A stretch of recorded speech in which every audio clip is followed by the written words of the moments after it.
இந்த ரஞ்சிதா இருந்துட்டு உண்மையிலேயே ராஜிமா, ராஜிமா அப்படின்னு சொல்லிட்டு வந்து சுத்திக்கிட்டு இருந்தாங்க. ஆனா கடைசியில ராஜேஸ்வரிக்கு இப்படி அதாவது ராஜேஸ்வரி இருந்துட்டு ரஞ்சிதாவுக்கு சங்கூதுற மாரி ஒரு விஷயங்கள்லாம் நடக்கும் அப்படின்னு கொஞ்சம் கூட எதிர்பார்க்கவே இல்ல அப்படின்னு தான் சொல்லணும்.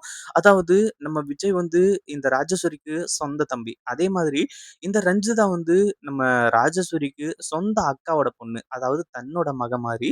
இப்போ தன்னோட மகளுக்கே துரோகம் பண்ற மாதிரி செயல் தான் இந்த ராஜேஸ்வரி வந்து செய்றா. உண்மையிலேயே இந்த ஒரு விஷயத்த ரஞ்சிதா கொஞ்சம் கூட எதிர்பார்க்கவே இல்ல அப்படின்னு தான் சொல்லணும். ஏன்னா ராஜிமா, ராஜிமான்னு சொல்லிட்டு பின்னாடியே வால புடிச்சு சுத்திக்கிட்டு இருந்தாங்க. ஆனா கடைசியில இப்படி ஒரு செயல செஞ்சிருக்கியே ராஜி அப்படின்னு சொல்லிட்டு, இந்த ராஜி மூக்கு மேல விரல வச்சு கேட்கிற மாரி இப்போ சூப்பரான விஷயங்கள் எல்லாமே ராஜேஸ்வரி பண்ணிட்டு இருக்கா. ஆனா இவ இப்படி மாறுனதுக்கான ரீசன் என்னமோ வந்து வேற என்னமோ இருக்கலாம். பட் இருந்தாலும் ரஞ்சிதா இப்போ நல்லவளா மாறி உண்மையிலேயே மல்லி பக்கம் சாய போறாங்க அப்படின்னு சொல்லலாம். மல்லிக்கு இது உண்மையிலேயே ரொம்ப ரொம்ப நல்ல விஷயமா மாறப்போகுது. ஏன்னா, எதிரிங்களோட பலம் வந்து இப்போ ரொம்ப குறைய போகுது. ஏன்னா, இந்த ராஜேஸ்வரி எல்லாம் வந்து விஜய இந்த ரஞ்சிதாவுக்கு கல்யாணம் பண்ணி குடுக்குறேன் அப்படின்ற மாரி பேசிக்கிட்டு இருந்தாங்க. ஆனா, கடைசியில தான் இந்த ராஜேஸ்வரியோட பிளான் என்ன அப்படிங்கிறது தெரிய வருது. அதே மாதிரி நம்மளோட சேனல் இன்னும் 1,00,000 சப்ஸ்கிரைபர் போக கொஞ்சம் சப்ஸ்கிரைபர் தான் இருக்கு. அதனால மறக்காம நீங்க சப்ஸ்கிரைப் பண்ணிட்டு, அப்படியே நம்ம சேனல்ல மெம்பர் ஆயிடுங்க. அதே மாதிரி இப்ப என்ன ஆகுது அப்படின்னு பார்த்தீங்கன்னா, ஒரு பக்கம் நம்ம விஜய் இருந்துட்டு, இந்த ராஜேஸ்வரியோட முழு அ அதாவது அவளோட சுயரூபத்த தெரிஞ்சுக்கிட்டாங்க. பட் இருந்தாலும் அக்காங்கிற பாசம் ஓரளவுக்காச்சும் விஜய் கிட்ட இருக்கு. இல்லன்னு சொல்லிட்டு அது யாராலயுமே சொல்ல முடியாது. ஏன்னா, அந்த அளவுக்கு விஷயங்கள்லாம் ரொம்ப பேடா அப்படின்னு கேட்டீங்கன்னா, இந்த ராஜேஸ்வரி சைட்ல ரொம்ப பேட். ஆனா விஜய்லாம் வந்து அக்காவ ரொம்ப நல்லபடியா பார்த்துக்கணும் அப்படி இப்படின்ற மாரி என்னென்னமோ அவரோட மைண்டுக்குள்ள இருந்துட்டு இருந்துச்சு. இப்போ ரஞ்சிதாவுக்கும் ராஜேஸ்வரிக்கும் என்ன பிரச்சனை?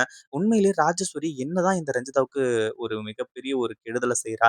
இப்படின்றது எல்லாமே வந்து ஒரு எதிர்பார்க்க முடியாத ஒரு விஷயம் அப்படின்னே சொல்லலாம். அதாவது தனக்காக மட்டுமே தான் இந்த ராஜேஸ்வரி யோசிச்சுக்கிட்டு இருக்கா அப்படின்ற ஒரு விஷயம் இப்போ இவங்களுக்கு தெரிய போகுது. இதுல எந்த ஒரு சந்தேகமும் கிடையாது.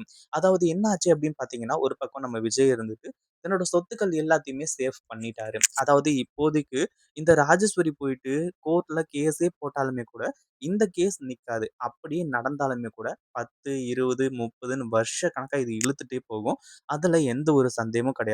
ஏன்னா சொத்த வச்சு நம்ம விஜய் இருந்துட்டு இப்போ அ பேங்க்ல லோனே வாங்கிட்டாரு.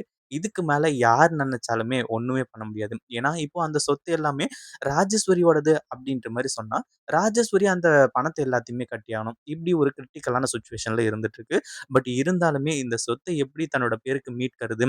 அப்டின்ற ஒரு விஷயத்த மட்டும் தான் இந்த ராஜேஸ்வரி தெளிவா யோசிச்சுக்கிட்டு இருக்கா. ஏன்னா, அதே சமயத்துல இப்போ இந்த சுடர பத்தி, அடுத்ததா ரகுவ பத்தி, இது எல்லா டீட்டெயிலும் வந்து ராஜேஸ்வரிக்கு தெரிய வருது. அதுக்கப்புறம் தான் ராஜேஸ்வரி, ரகு, இந்த சுடர் இவங்க எல்லாருமா சேர்ந்துக்கிட்டு, இங்க ஒரு மிகப்பெரிய சம்பவத்தையே பண்ணணும் அப்படின்ற மாரி காத்துக்கிட்டு இருக்காங்க. அந்த சம்பவம் என்ன அப்படின்றது தான் ரஞ்சிதாவுக்கு தெரிய வருது. அதாவது என்னாச்சு அப்படின்னு பார்த்தீங்கன்னா, ஒரு பக்கம் போலீஸ் இருந்துட்டு, உண்மையிலேயே அந்த பணத்த திருடுனது யாருன்னு சொல்லிட்டு வந்து சொல்லி, ஒரு சில ஹிண்ட்லாம் வந்து குடுக்குறாங்க. ஏன்னா, இங்க வந்து அந்த அளவுக்கு டீட்டெயில் நம்ம போலீஸ்க்கும் கிடைக்கல. அந்த வீடியோ பார்க்கக்கூடிய யாருக்குமே கிடைக்கல. ஆனா ராஜேஸ்வரிக்கு நல்லாவே தெரிஞ்சு போச்சு. இது எல்லாத்துக்குமே காரணம் இந்த வீட்ல இருக்கக்கூடிய அ அதாவது ரேணுகா, அடுத்ததா வந்து அந்த ரகு 2 பேருக்குமே லிங்க் இருக்கு அப்படின்றத இங்க கன்ஃபார்ம் பண்ணிட்டாங்க. இதுல இனிமே எந்த ஒரு பிரச்சனையுமே இல்ல. எல்லாமே சூப்பராவே போய்க்கிட்டு இருக்கு. அதுவும் இல்லாம இந்த ராஜேஸ்வரி இருந்துட்டு இப்பவே நம்ம இந்த விஷயத்துக்கு ஒரு முடிவு கட்டணும் அப்படின்ற மாரி வந்து சொல்லி, அடுத்ததா ரகுவுக்கு ஃபோன் பண்ணி உண்மைய சொல்லுங்க. அதாவது கதிரேசனோட வீட்ல நீங்க தான ரூ. 50,00,000 பணத்த திருடுனது அப்படின்ற மாரி வந்து கேட்குறாங்க.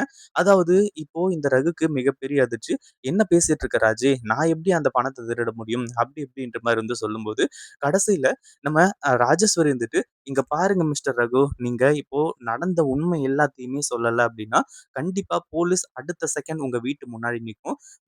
அதாவது அந்த அ பூமி பூஜைய தடுத்து நிறுத்துறதுக்காக, நீ தான் உன்னோட அடியாள் கிட்ட அந்த பணத்த குடுத்து அனுப்பிச்ச. அப்டி இருக்கும்போது, அது எல்லாமே கதிரேசனோட பணம். அதாவது அந்த சீரியல் நம்பர் எல்லாமே மேட்ச் ஆகுது. இனிமே உன்னால தப்பிக்க முடியாது. இத மட்டும் நல்லா தெளிவா புரிஞ்சுக்கோ. அதுவும் இல்லாம, நீ உண்மைய சொல்லல அப்டின்னா, நான் போலீஸ் கிட்ட போட்டு குடுத்துருவேன். ரகு தான் வந்து இது எல்லாத்துக்குமே காரணம். கதிரேசனோட வீட்ல அந்த ரூ. 50,00,000 திருடுனது ரகு தான் அப்படின்னு சொல்லிட்டு வந்து சொல்லிட்டேன் அப்படின்னா, போலீஸ் நேரா வந்து உன்ன அரெஸ்ட் பண்ணிருவாங்க. கதிரேசனும் செம்ம கோவத்துல இருக்காங்க. தன்னோட வீட்ல கைய வச்சது யாரு? அத திருடுனது யாரு? அப்படின்ற மாரி வந்து சொல்லி, அந்த ஒரு விஷயத்தினால கண்டிப்பா வந்து கதிரேசன்லாம் வந்து செம்ம கோவத்துல இருப்பாங்க. அதுல எந்த ஒரு சந்தேகமும் கிடையாது. நான் சொல்லிட்டேன் அப்படின்னா பிரச்சனை ஓவர் அப்படின்ற மாரி சொல்றாங்க. ராஜராஜ் கொஞ்சம் வெயிட் பண்ணுங்க. நான் உண்மை எல்லாத்தையுமே சொல்லிடுறேன். நீங்க நெனைக்கிற மாரி விஜயோட ஒய்ஃப் ரேணுகா உயிரோடவே இல்ல. இங்க இருக்கக்கூடியது உண்மையான சுடர் அப்படின்ற ஒரு விஷயத்த டீட்டெயிலா வந்து சொல்றாங்க. இப்பதான் ராஜேஸ்வரிக்கு மிகப்பெரிய அதிர்ச்சி எல்லாமே காத்துக்கிட்டு இருக்கு.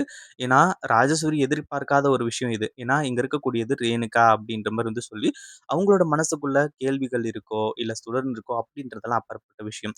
ஆனா, உண்மை என்ன அப்படின்றது தெரிக்கும்போது, உண்மையிலேயே செம்ம ஷாக்கா இருக்காங்க. "என்ன சொல்லிட்டு இருக்கீங்க ரகு? அப்போ ரேணுகா உண்மையிலேயே இறந்துட்டாங்க. இங்க இருக்கக்கூடியது போலியான ரேணுகா, அதாவது சுடர் அப்படிதானே?" அப்படின்ற மாரி வந்து கேட்குறாங்க. அடுத்ததா இவங்க எல்லாருமே 3 பேரும் கான்ஃபரன்ஸ் கால்ல வந்து ஃபோன்ல பேசிக்கிட்டு இருக்காங்க. அடுத்ததா வந்து விஜயோட இந்த பூமி பூஜைலாம் நடந்து எல்லாமே பக்காவா நடந்துட்டு இருக்கு. ஆனா இந்த ப்ராஜெக்ட்ட தடுத்து நிறுத்தணும். அடுத்ததா ராஜேஸ்வரிக்கு விஜயோட மொத்த சொத்துமே வேணும். இந்த சுடருக்கு தன்னோட அடையாளங்கள மறைச்சு ரேணுகாவா இங்க வாழணும். இது எல்லாத்துக்குமா ஒத்துக்கிட்டு, இப்போ இந்த ஏற்பாடுகள் எல்லாத்தையுமே பண்ணிட்டு இருக்காங்க. அதாவது இவங்க பண்ற பிளான் எல்லாத்தையுமே பார்த்து ரஞ்சிதா செம்ம ஷாக்கிங்ல வந்து இருந்துட்டு இருக்காங்க. ஏன்னா ராஜேஸ்வரி தனக்கு விஜய் மாமாவ கல்யாணம் பண்ணி குடுக்குறதா சொன்னாங்க. அதுக்காக தான் இதுக்கு முன்னாடி சொத்து எல்லாமே ராஜேஸ்வரிக்கு வர்றதுக்கு அவ்ளோ உதவி பண்ணா இந்த ரஞ்சிதா. அப்படி இருக்கும்போது, இப்போ எவளுக்கோ ஒருத்திக்கு உதவி பண்ணிட்டு இருக்கான். உண்மையான ரேணுகா இல்லன்னு தெரிஞ்சுமே கூட அவங்களுக்கு சப்போர்ட் பண்ணிட்டு இருக்காங்க. இதுக்கு மேல ராஜி அம்மாவ வந்து நம்பவே கூடாது. விஜய் கிட்ட எல்லா உண்மையுமே சொல்லணும். அப்படின்னு சொல்லிட்டு நம்ம ரஞ்சிதா நல்லவளா மாறப்போறா. இந்த வீடியோ புடிச்சிருந்தா லைக் பண்ணுங்க, ஷேர் பண்ணுங்க. இப்பதான் நம்ம சேனலுக்கு ஃபர்ஸ்ட் டைம் வரீங்க அப்படின்னா, கீழ இருக்க சப்ஸ்கிரைப் பட்டன பிரஸ் பண்ணிக்கோங்க.